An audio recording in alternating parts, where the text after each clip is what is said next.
Good evening. I'm Kamini Sani, the director of the Museum of Art and Photography, or MAP, and it's a pleasure to welcome you to this evening's webinar, part of our series on inclusion and accessibility. The subject of today's discussion: what does it take to make a museum inclusive? It's a question that's important to us at MAP, from the physical space to the programming of exhibitions, events, education activities, technology, and the digital space. What does it mean to make art accessible? It's a question our panelists will be unpacking together as they share their experiences of how they have tried to make this possible through their work. I'm delighted to introduce our moderator for the evening, Dr. Meenu Bhambhani. Meenu has been very vital to MAP's inclusion program, especially in the initial stages of planning. She is Vice President and Head of Corporate Citizenship and Global Inclusion, Asia Pacific, at the State Street Corporation. She is a CSR and diversity inclusion professional with over 2 decades of experience in the area of human development. She specializes in social policy. The panel this evening includes Barry Ginley, Access and Disability Officer at the Victoria and Albert Museum in London; Rama Krishnamachari, co-founder and director of DIOC, the Diversity and Equal Opportunity Center; Shilpi Kapoor, founder of Barrier Break and 247 Accessible Documents, which is a subsect of the parent company; Nipun Ompedathil, head of CSR at Emphasis; and Carolina Artegiani, head of development at MAP. Their extended biographies will be posted on the chat box, and you can send in your questions for them via the Q&A at the bottom of your screen. So Meenu, may I ask you to take over and lead the session for today?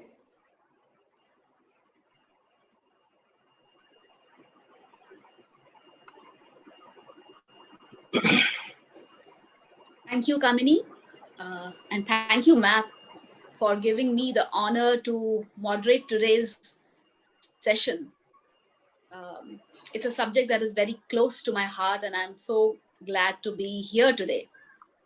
As Kamini has mentioned, the focus of today's webinar is on making museums inclusive. What does it take to make a museum welcoming of all its visitors? You know, when we use the word inclusive or inclusion, especially inclusive for any space, cultural, educational, social, or community space, we think of underrepresented groups like gender, socially and historically groups. I have heard of tribal arts, Dalit art, women artists, art created by women, spaces where they feel welcome. And of late have also started hearing about making museums or cultural spaces, community spaces, inclusive of people with disabilities. But that continues to remain an afterthought. Never, at least in my experience, I have never come across something which is by design inclusive of visitors with disabilities. As a person with disability myself, I keep experiencing this, and it's very heartening to see, someone or an institution or organization that is focused on bringing all visitors together, and disability being an inclusive part by design and not an afterthought. Museum, which is a space for preserving cultural heritage, is also a space that has educational, social, and community value for all its visitors.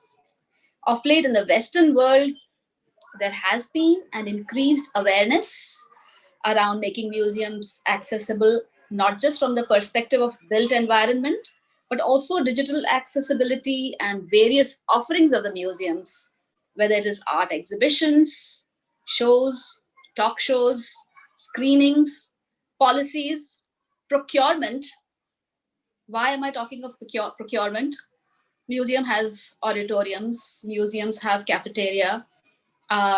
You need to focus on having diverse suppliers to cater to the needs of diverse visitors, whether in terms of, when we talk of disability, it's also about not just people with reduced mobility, but there are so many disabilities, even within this one broad umbrella of persons with disabilities. In India, the conversations have just about started happening, with MAP, of course, having taken a lead.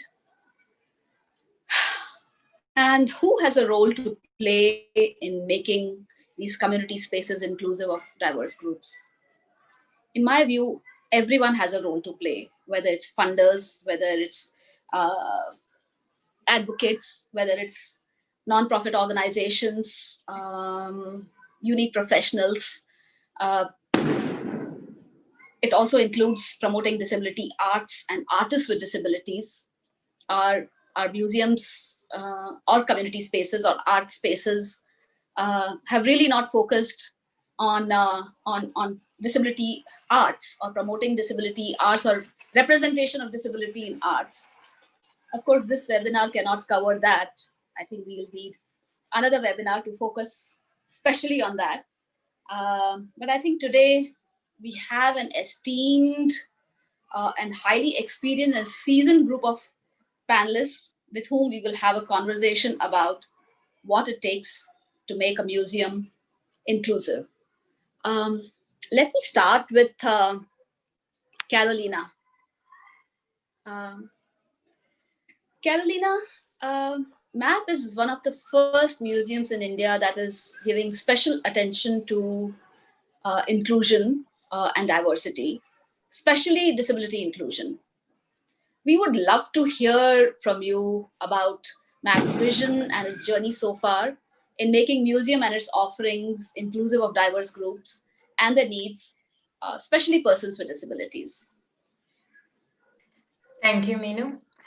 Hello, everyone, and thank you so much for watching our webinar. I'm really excited by the opportunity to represent MAP and share our journey on making it an inclusive museum right from the outset, as Meenu pointed out. So there are a few guiding questions that keep coming up in our process of setting up our inclusion plan. And the key one is, why are we always at risk of self-congratulating every time we make a step towards inclusion, instead of questioning, why was it not already done that way? Why isn't inclusion the norm? Why isn't it commonplace for a museum to be inclusive? So we start from the point that we are not good because we are making MAP inclusive. It's bad that MAP wouldn't be inclusive, or any other museum wouldn't be inclusive. I think the reason why some museums are not inclusive is because museums simply reveal the inequalities and system of privilege that exist in society and become apparent in places like museums. And such inequalities and privileges change depending on the geographical location and historical time. As a museum, we need to be acutely aware of such social dynamics in order to address them as an institution as well as individuals. So keeping this in mind, with MAP, where to begin? So at MAP, we start from our most important stakeholder, the public. We are aware that what we have to offer is something that for a long time has been considered elitist and exclusive. And if we keep things as they are, it will never change. But we cannot guess who our audience will be and what they would like from MAP. We need to be in an open and constructive dialogue with our current and future audience, especially those who would not otherwise think that museums are for them.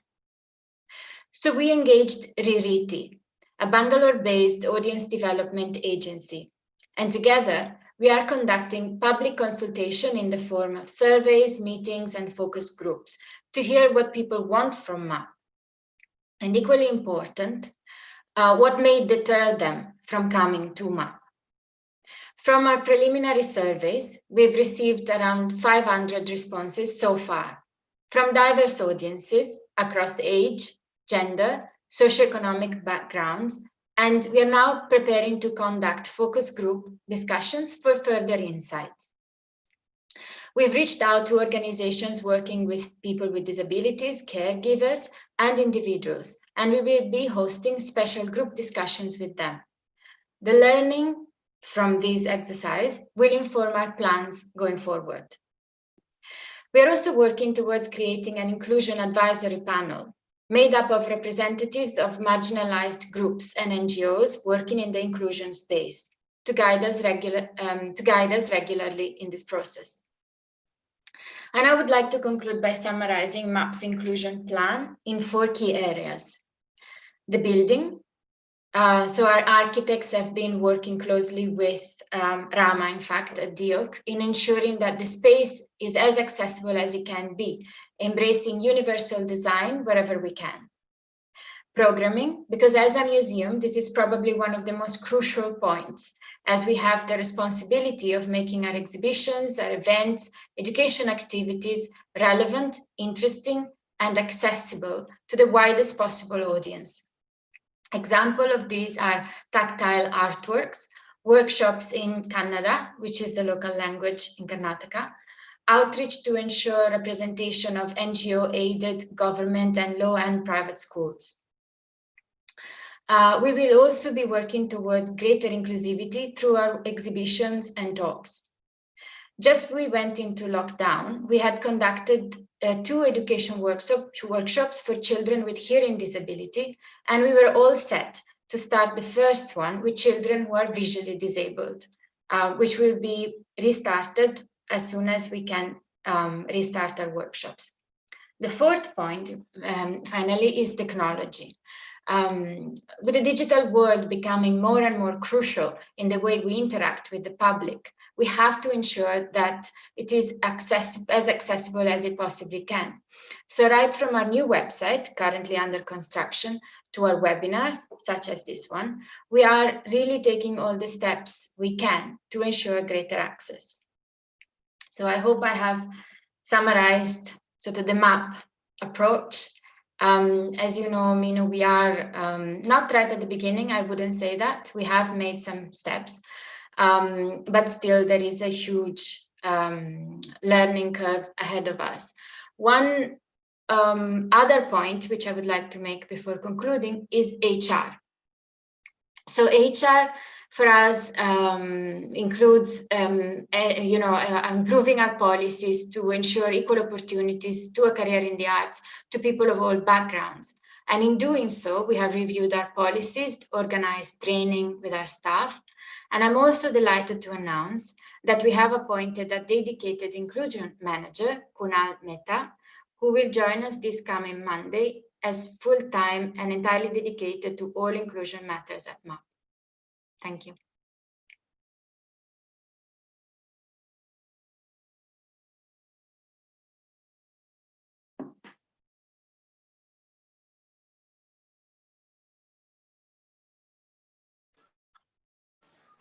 Thanks, Carolina. I think MAP would be the first museum to have appointed an inclusion officer. I have not heard of any other museum having appointed an inclusion officer, especially in India. And I think, I was reading somewhere that how it was an interview with Metropolitan Museum of Art accessibility manager. And she said that when she was looking at the history of curation, after 60 years of Metropolitan Museum's establishment, they had someone from Black community come and curate an art exhibition featuring Black artists. And I was like, oh my God, it takes that long. And somewhere that is the hope that MAP will fulfill this particular need of representing, giving equal space to many disadvantaged and underrepresented groups, and welcome everyone at MAP. Let me now move to Rama. Rama is a seasoned professional with close to 3 decades of experience in disability rights, advocacy, inclusion, and policy interventions. Rama, I would love to hear from you. When did this movement start of making cultural heritage inclusive of people with disability? And since you have worked in the space of rights and law, I would love to also talk about related to built environment. Within that, what does it take to make a museum accessible and inclusive? I know these are like 3 questions I've addressed to you. Take your time. Over to you. Okay. Yeah.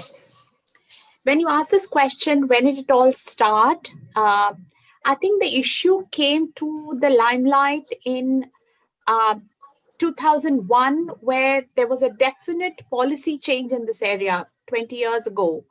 When late Professor Hawking visited India, I remember he wanted to visit 4 historical monuments, and none of them were accessible.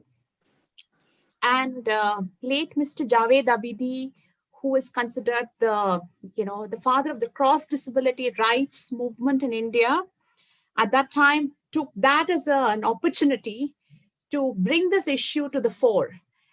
Generally, disability news at that time, even today, I see it in the 3rd or the 4th pages of the newspaper. And this issue, because it was a great interest that Professor Hawking was coming to India, it was on the 1st page. Actually, it all started with, when he expressed that wish, and Mr. Abidi actually sent me to ASI, Archaeological Survey of India, saying that you go personally and talk to the officers there to create ramps in these places. So I went and met the senior officer and telling him that, Professor Hawking is visiting and he wants to visit these 4 monuments. I remember Humayun's tomb, Qutub Minar, 2 more monuments. And I said that you need to build ramps here. They said, if they didn't even know who Professor Hawking was. Then I had to explain to them that he is a big physicist, scientist, as good as Einstein. They said, if he's such a great person, then we'll give you 4 people to lift the wheelchair. I said, no, you need to create ramp. They looked at me, are you crazy? These are historical monuments. Not even a brick can be moved in these places. So I came back quite disappointed. And I shared this whole conversation that I had with ASI. And what he did was that he released that whole conversation to the media at that time. And media really loved it. He wants to visit 4 monuments in India. None of the 4 monuments he cannot visit. And the story came in the 1st page. The letter went to the President of India.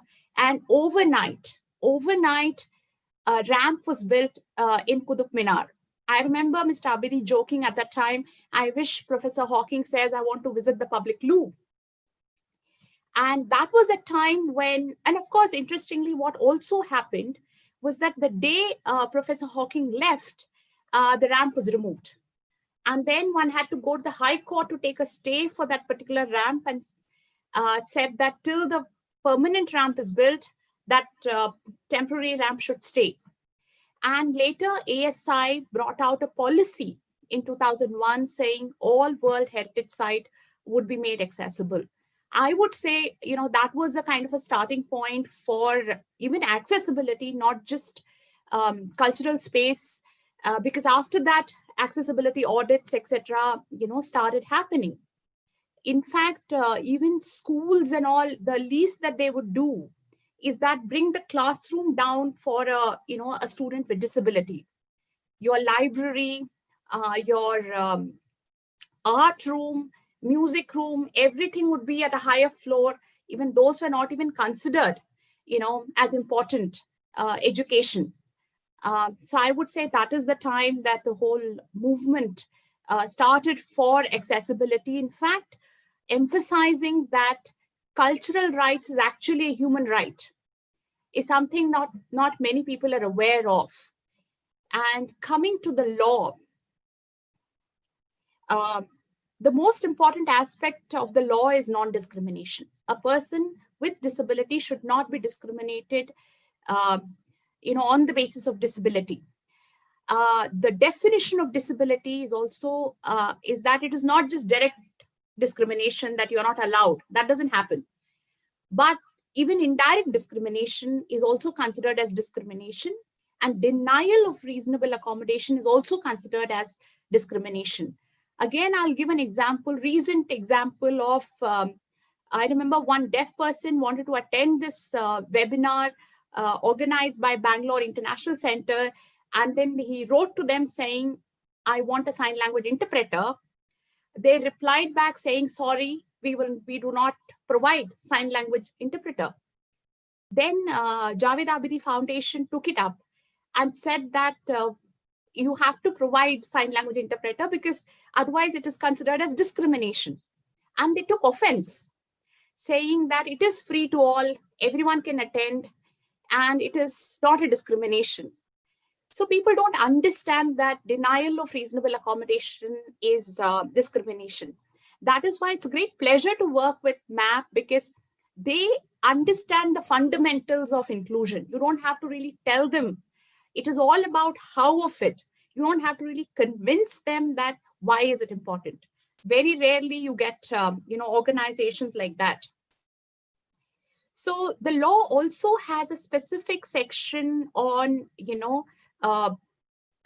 right to culture, recreation, and it talks about sponsorship for artists. It talks about facilities to be provided, course curriculum to be modified, etc., in the access to culture.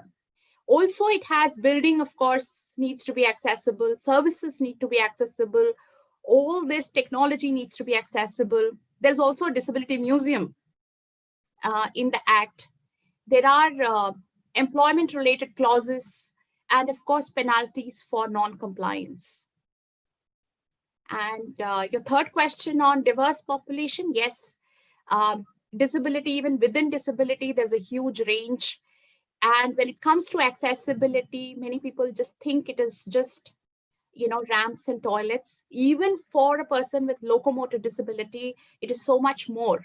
When it comes to museum, even art galleries sometimes do not even have sitting spaces. You have to stand all the time. In having simple things like sitting place or, exhibit put up in certain eye level, or if there's something to operate, counters. So many aspects even within. And of course, when it comes to visual disability, navigation through the space, audio descriptions, to technologies, to signages in information in alternate formats, there's again a range, sign language interpretation, information in accessible formats, signages, even people with psychosocial disabilities, intellectual disabilities. There are very specific points. How do you make exhibits accessible to people with intellectual disabilities, for example? So how do you make signages inclusive for people with intellectual disabilities?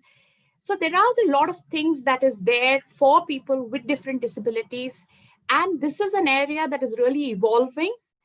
And there is a lot that one can do. One is, of course, making it inclusive. Second is a very targeted approach to ensure that the services are accessible for people with, disabilities. I've taken long, so I will stop here.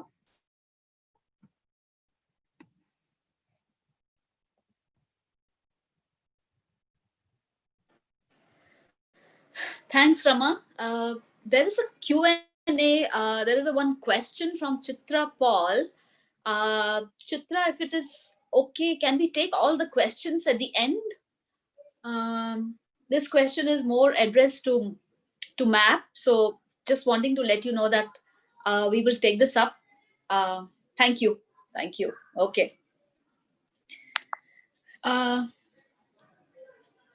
Rama, you spoke about technology, and we have Shilpi with us today, who has dedicated her life to building accessible technology and making technology accessible to a wide range of people with disabilities.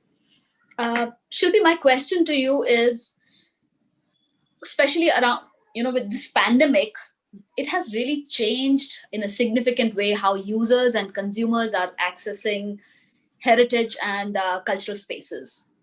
A lot of museums globally, if you see, have become virtual museums and are bringing art to people digitally, directly in their homes.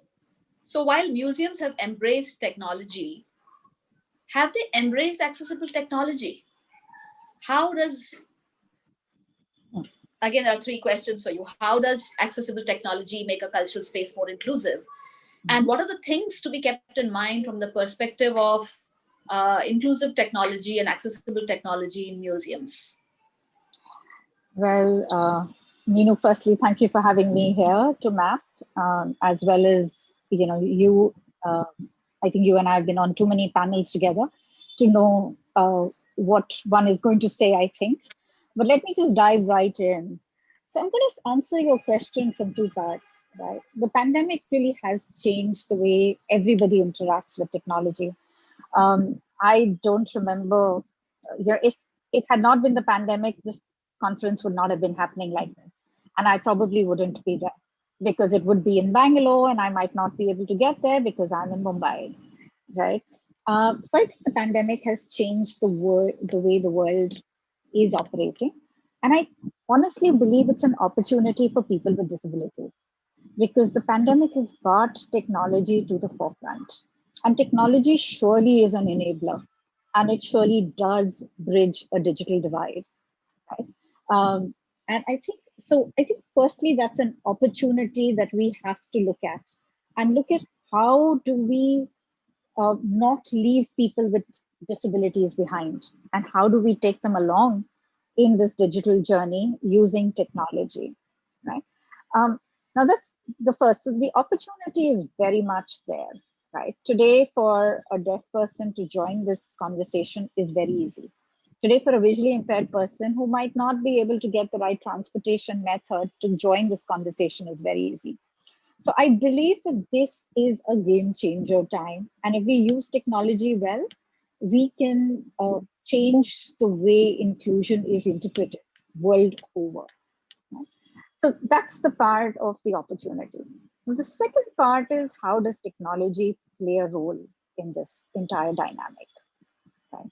And when we think about, or when we thought about physical format museums, what we really saw was, people would look at a certain part of the museum and make it accessible, and not nearly the entire journey of, entering the museum, from buying your ticket to, going through the electronic surveillance or, doing an auditory tour.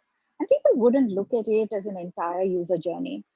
But now what we are seeing is we are seeing that people start to understand that because of the gap that technology is bridging, right? They started to look at that entire user journey and start to look at different areas of focus where technology can be an enabler. Right. So when I look at technology, I always tell people it's not only just about that website that everybody has and it gets stuck with that website, but it's that elevator, right? It's that ticket vending machine. It's, maybe a description of an art piece, which might also have auditory support and it might be speaking to you, and a deaf person might come there and not be able to understand what it is. So I think the opportunity in technology is far superseding what the world was before the pandemic. But now the problem that we are seeing is in the West, we're obviously seeing museums take on accessibility, whether it's web accessibility and making their websites accessible, or even looking at technology accessibility, right? You see different kinds of support being provided. But when you look at India, I think we are a long way to come, right? I don't think I would be wrong in saying MAP might be the first museum that is looking at it holistically. What we've seen in India is that trickle of, maybe a tactile art show, or a special screening for people with disabilities, but we've rarely seen something which is looking at everything holistically.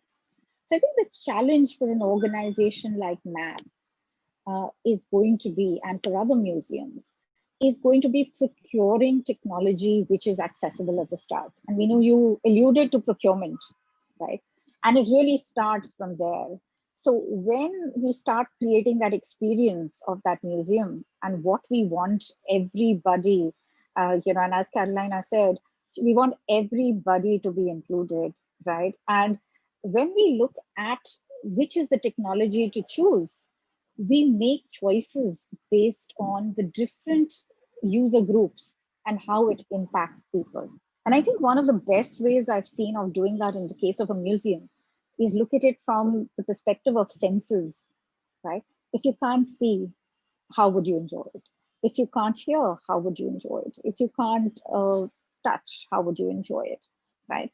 And I think it would be a very interesting mix that when technology is procured and an experience is being set up, that combination understanding of how a different user is going to utilize or enjoy that art or that exhibit is something that is going to change the way things are going. I think procurement is the key, which is going to mean that museums will not be able to do this on their own. They will need technology partners in place. They will need providers in place who will talk about accessibility. And it's going to be organizations like MAP, which will force technology players in this space to implement accessibility in their solutions when the ask is there, and thus build a wider acceptance for this, right? So from the web, it's actually, somebody might say it's very simple. You put up a virtual show and you have an image. And so you have an image of an art piece, you write an image description, and I'm done. But really, is that the only thing that is there about accessibility? And so often web accessibility has been misinterpreted as only impacting people who are visually impaired. Right? And there is that notion that that's what the web is. They're the only ones who get impacted. And now we find that, you might have a museum, a virtual museum, and it might have auditory support as you are experiencing that museum online. It might need captions, right? It might need sign language interpretation. It might need somebody to interact with that art piece because there might be hotspots coming up telling you about what's interesting about that art, and somebody who might not have dexterity might not be able to use the mouse as well as you and me, and might be using their eyes to control their screen or their voice to control their screen, right? So I think the opportunity is fabulous at this point, but we have a long way to go. Right. And I think we are going to need lots of pieces of the puzzle together, the technologists, the museums, the vendors, and obviously the people, right? Because it's their experience that we have to make inclusive. So I'm going to stop there because I know you have a lot more panelists to go. But that's the way I would look at it. But I would look at it surely as an opportunity. Thanks, Shilpi. I think you summarized it well, that it's a puzzle and there are many pieces to it, and everyone has a role to play, and unless it's joined together, it will not come together for all the visitors. So thank you so much. We have Gary Ginley. He's the accessibility manager for Victoria and Albert Museum.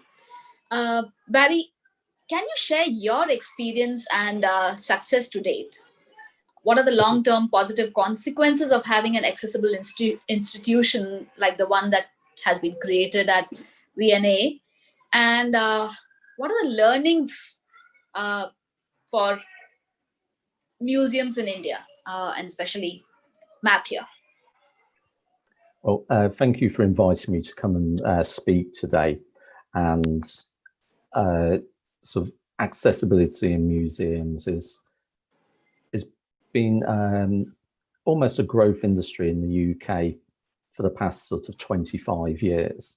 And this was because of the formation of the Disability Discrimination Act, which was the first piece of legislation to give disabled people rights to employment, goods and services, transport.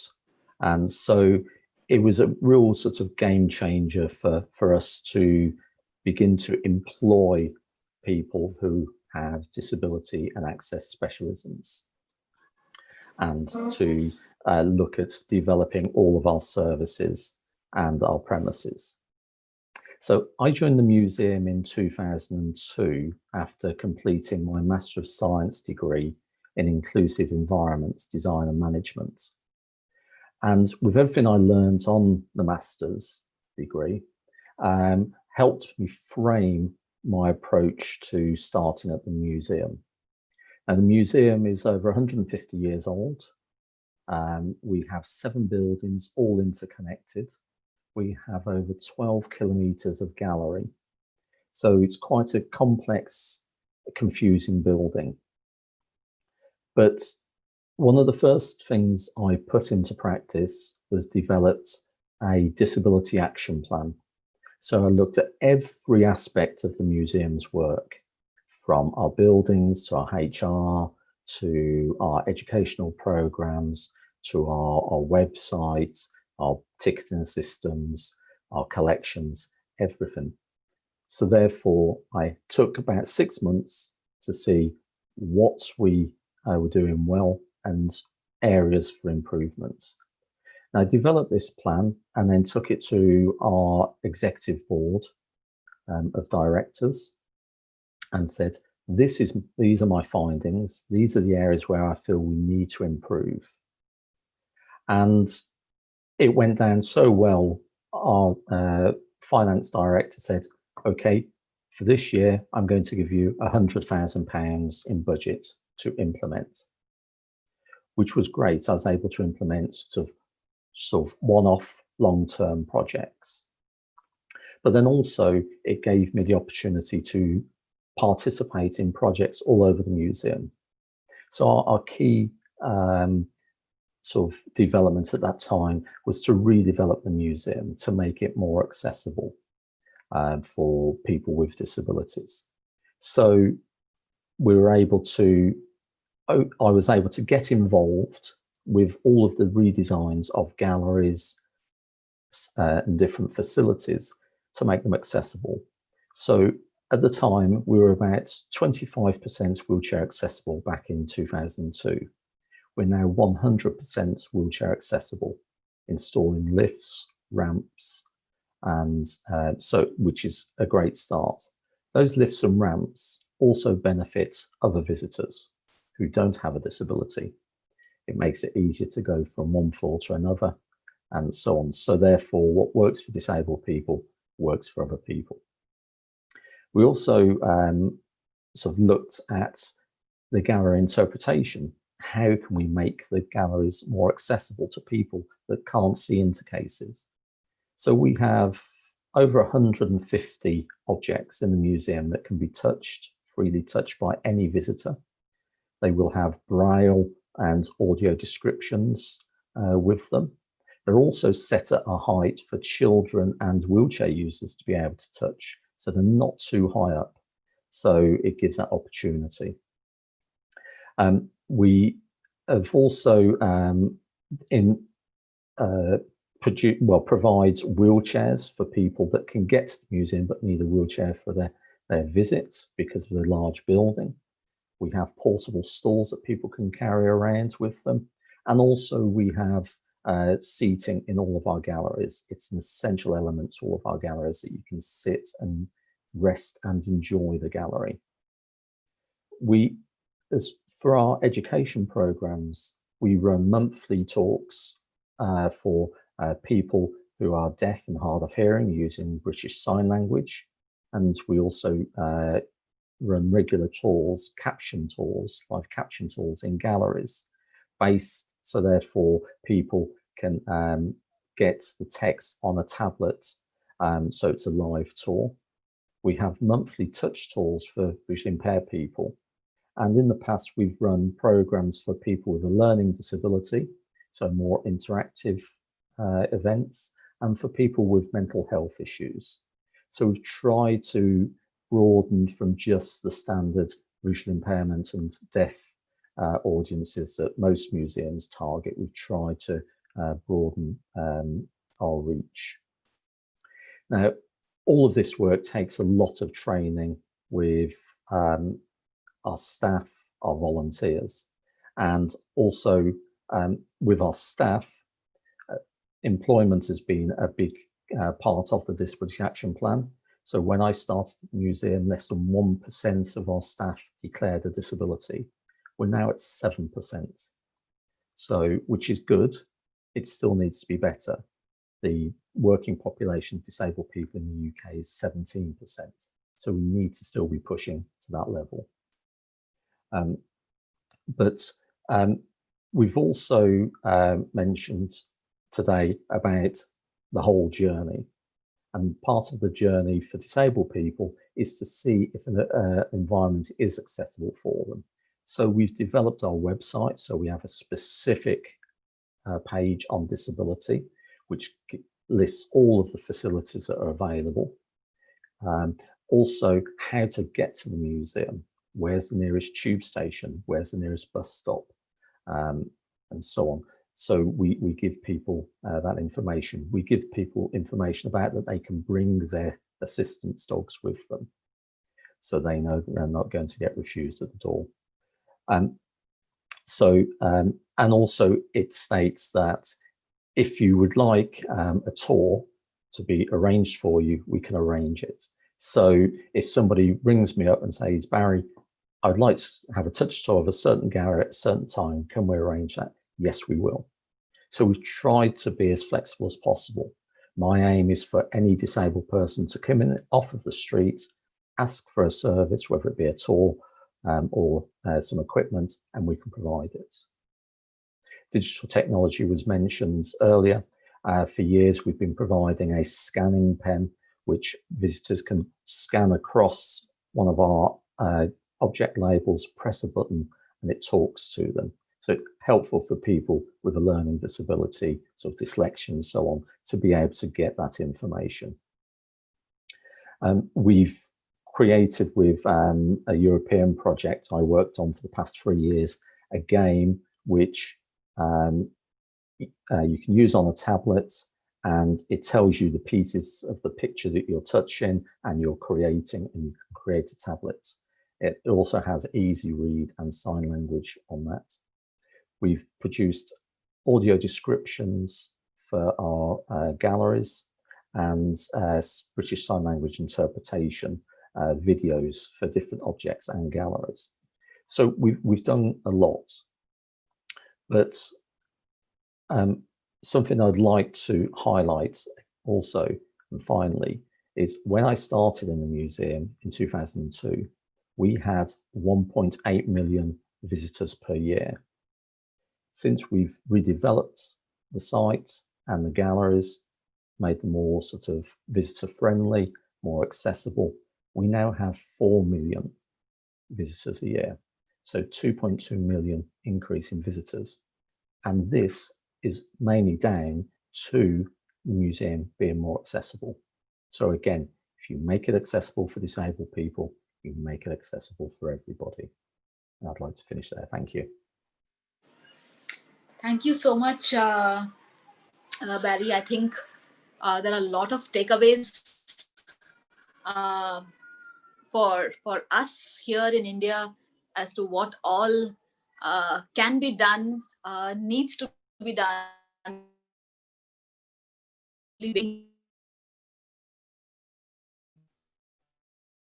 For us here, I mean, number of visitors going up by 2.2 million after making it accessible is also revenue generation for the museum. I'm quite impressed with how the focus is also on people with mental health issues. And I think one key takeaway from what you said is around funding. 150-year-old organization, and initially the the contribution of 150,000 pounds to make it accessible. I think that's the role that funding can play. And here comes Nipun. So Nipun, this is a question for you. Funders have a huge role to play in driving inclusion. And Emphasis has had a legacy of driving inclusion for persons with disabilities through its CSR grant-making initiatives.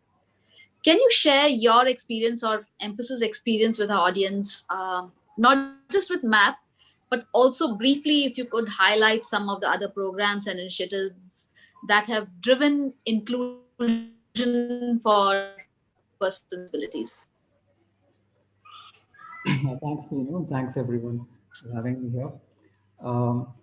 So when it comes to Emphasis CSR, there are two key features that stands out always, that has always traditionally stood out. It is the focus on inclusion and innovation both. So typically, we tend to support projects which are long-term in nature and which has a high potential for scale, and which are typically not tried and tested before. So therefore, that backing from the management is there on trying out very innovative approaches to management and inclusion. So when MAP, met us 3 years back, you were there. It was quite clear to us that the vision was quite it was quite giant. It's such a big vision that they had of making the most accessible space in the country. So therefore, it ticked all our boxes of being highly innovative, being highly inclusive and all that. And it was quite natural that we partnered with MAP then. And over the last 2 years, our experience has only really, vindicated it. And it's really been a great partnership, and we're quite happy with the way MAP has progressed so far. And looking back what the previous panelists who are experts and practitioners say, I think it's one of the best projects that we have currently in the country, in terms of accessibility. So this apart, we also do a lot of projects in accessibility otherwise. The whole thinking behind all these projects is to have some role model leading lights projects, which can then be replicated by others. So we, in terms of accessible transportation, we partnered up with Uber 3 years back. So in Bangalore, we have a wheelchair-based accessible taxi service, which is available on Uber. So this again is one rather pioneering initiative, and it has been doing well till COVID. And after COVID, obviously there was a demand slump, and we're struggling a little bit there. But in all, this project is again one of the key leading lights in accessible transportation that we have currently that we can talk about. I'll just touch upon one more area that we feel quite strongly about, that is about social entrepreneurship in this whole space. It's very important to support people who have ideas, and that be through incubation and acceleration of social enterprises. So we have incubated more than 50 social enterprises, both for profits and not profits so far. Of which there have been 14 startups in the space of assistive tech and accessibility. The whole idea is that you give them both funding and then support them in mentoring, finding alternate funders, all of that, so that some of them are in a position to scale and solve problems. I just want to talk about these projects, and it's our hope that some of these projects can be trigger points for further adoption and to just facilitate inclusion at scale. That's it. Yeah, thank you. Thank you so much, Nipun. I think inclusion and innovation also goes hand in hand. And I think inclusion and creativity also goes hand in hand. When you make spaces and technology inclusive, you also become very creative with solutions. Let me open it for question and answers. We have 2 questions here in the chat box. First is from Chitra, and I think MAP will have to address that. Would MAP be also looking into workshops for children or adults with autism as a reasonably active parent in the space of autism awareness and inclusion for individuals with autism, this is the first time I'm hearing about MAP. Would be interested to be associated with MAP individually or through the organization I am associated with. This is a question from Chitra Paul, who is a parent to a teenager with autism based in Bangalore. Carolina, would you like to answer? Yes. Chitra, thank you for your question. Absolutely.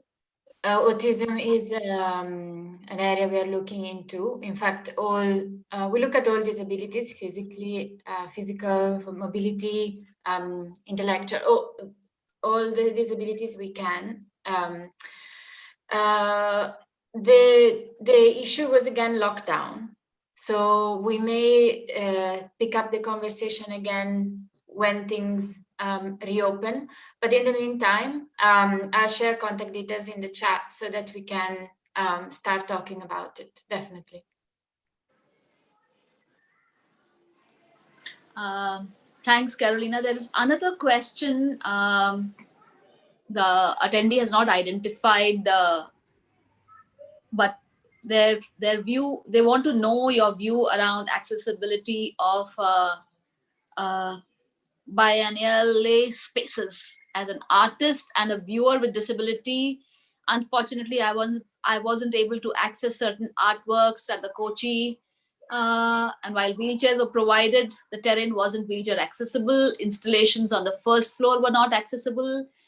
How does one work around these boundaries and biennales become more inclusive spaces? I think again, this is a question to a larger art curator, exhibitor community.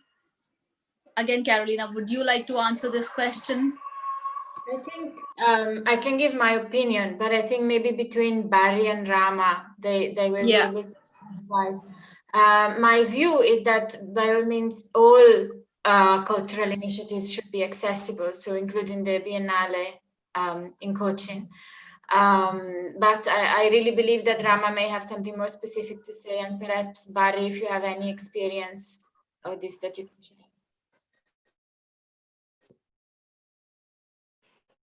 Okay, would you like me to speak? Yes. Well, okay, yeah. So from my view, if it's not possible for somebody to gain access into an exhibition display for who uses a wheelchair, then it's a case of a ramp or a lift needs to be installed. And this can take place in heritage buildings because, such as the V&A, ours is what we call a grade 1 listed heritage building, and we've got 13 lifts installed for it. So, there is the possibility to do it and do it in a sympathetic way. But also for any other disabilities, there are ways and different methods of making the interpretation more accessible. So, the whole holistic approach to accessibility, needs to be looked at before any exhibition or gallery gets developed. So it should be sort of top of the list, really, because if people can't access the gallery or the exhibition, then nobody can go in. So access needs to be there at the very top. I think there are two aspects here. One is awareness. People are still not aware that, accessibility is now mandated by law.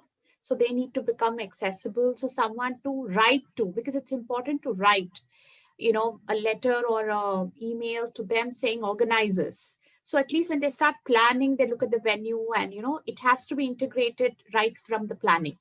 Now we do have law if they refuse or if they don't understand or if they've created something it is not accessible, then definitely one should write to the Commissioner Disability, like the way it was happened. I gave an example of BIC. They took it as a complaint that, why are you complaining?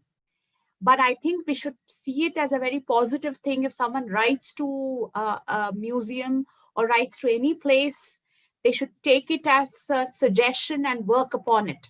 If they refuse, then yes, there is a law today that we have that one should go to. if it is an annual event, this Kochi exhibition, I think it's a good idea for whoever has written this to send out a letter so that the next time they take these into account. Yeah. And I think that is the key. A lot of this inclusion will be driven by people with disabilities themselves. Unless they demand it and use the law, not many people are even aware, and they wouldn't do it. So if there is no demand, nobody will also do it. So as Barry had also mentioned, that Disability Discrimination Act was the game changer, and accessibility became it was a breakthrough. It was a growth industry in Britain. So I think that is where the hope is from the law, that this becomes the growth industry, and unless people demand it, it will not happen. There is another question, whether MAP will have virtual tour for public during the pandemic times. Will this help in sustaining employment opportunities for people with disabilities, displaying their art and photography? It sounds like there are two questions. Yes, we do virtual tour during the pandemic. We already are. So we are organizing online exhibitions on the Google Arts and Culture platform. We are also organizing workshops for children, and everything is available on our website. There are also resource packs that are downloadable. Coming up from the 5th of December, we will have launch of the MAP Digital Museum. So week-long celebration of MAP's opening, all online, all digital, all available to the public to enjoy. So the answer is a strong yes. Please sign up to a newsletter if you haven't already, and soon you will receive an invitation for the MAP digital launch. Though I also want to understand better the connection between virtual tours, and will this help in sustaining employment opportunity to disabled people? There is no direct link, in all honesty, with doing digital activities and sustaining employment for people with disabilities. What we as an institution can do is to ensure fair recruitment for people with disabilities at MAP. As a consequence of that, we are opening up pathways for people with disabilities in the cultural industry. So that is what we can do as a museum. Thanks, Carolina. There is one more question. I think this is more of a comment than a question. That I often notice that people tend to include certain options merely as a performative act, just to check a box, or as a self-congratulatory effort without any follow-through. How can we make sure our efforts are truly holistically inclusive? I think all the questions are addressed more to MAP. So again, over to you. We have last 2 minutes. So quickly, if you can take 1 minute to respond to this, Carolina. Yeah, that's a good question, and it goes back to the first point I made in my opening, which is there is a risk of self-congratulating every single step of the way. Oh, we have made a little improvement to our building. Oh, we have done a workshop with children with disabilities, and feeling good about it.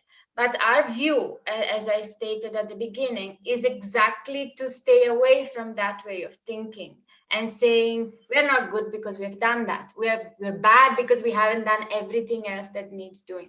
So what we want to do is to make inclusion not a special effort that an institution has to take, but eventually it will just be the natural way of building a museum, of creating a museum. There shouldn't even be a question about it. It should just be accessible and inclusive. Maybe one day we'll get there, but that's how we need to think. And one step at a time, I'm sure we will make progress. Thank you. We have just 1 more minute left. And I don't think I can even summarize what all you have said. But I think key takeaways are that each one of us has a role to play. And, we have to rely and depend on professionals and experts to learn more about it. And it has to be a conscious choice. Law is with us. And people with disabilities themselves also have a role to play in terms of pushing and demanding that cultural and community spaces like museums become inclusive of all kinds of disabilities and diverse groups. You were all a fantastic panel. I really enjoyed interacting with all of you. Thank you for the lovely conversations. Thank you, Gaurav, for interpreting. I hope we were slow and Perfect. Perfect. you Thank were you so much. able to interpret it. Thank you. Thank you so much. Thank you, MAP, for organizing this. It was a pleasure being a part of this panel. And thank you, everybody, for your time. Thanks to all the participants, such an active participation and your questions. They were great. I hope there are no more questions. I hope we have answered all the questions. Yes. Thank you. Thank you so much. Thank you. Goodbye. Thank you. Yeah. Bye-bye. Right.